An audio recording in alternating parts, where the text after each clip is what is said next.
Right now, there's a good chance that you're focused on this audiobook. But how did you get here?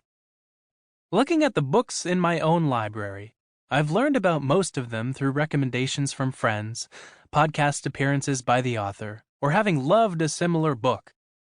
Most of us don't deliberately plot out which element of our lives we want to improve before settling on an audiobook that will help us address that issue. We often arrive at those reading decisions because of a confluence of events. Take, for example, the last book I read. One day, I was riding in a taxi whose driver had the radio on, and I heard an interview with the author. Later, a friend tweeted about that book twice.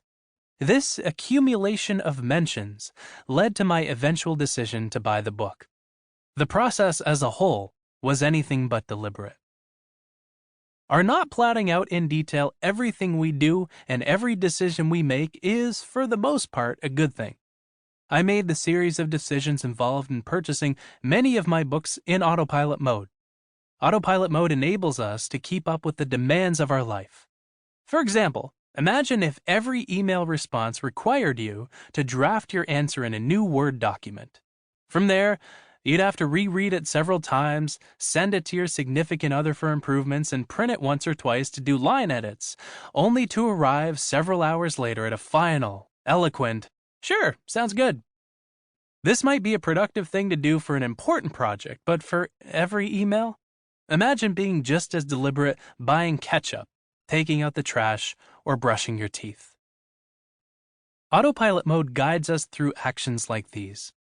As many as 40% of our actions are habits, which shouldn't require conscious deliberation.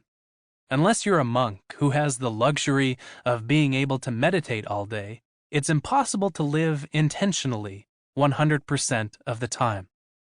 But some decisions are worth making more deliberately.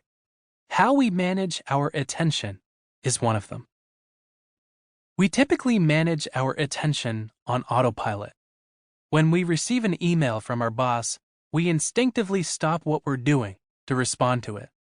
When someone has posted a picture of us online, we check to see how we look, then click to read what the poster said about us.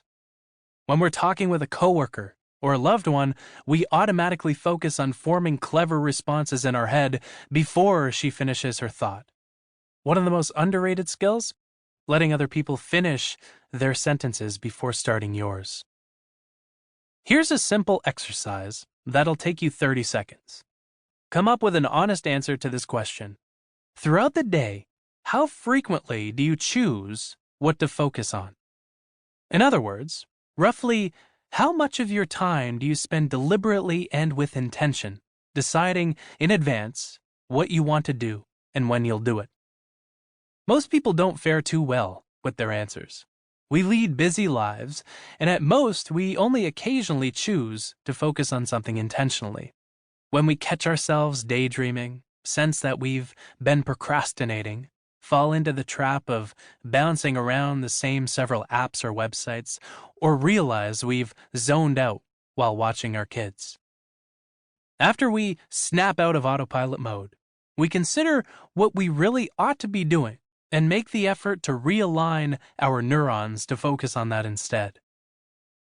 While falling into autopilot mode can help us keep up with the pace of work and life, attention is our most limited and constrained resource. The more we can manage our attention with intention, the more focused, productive, and creative we become.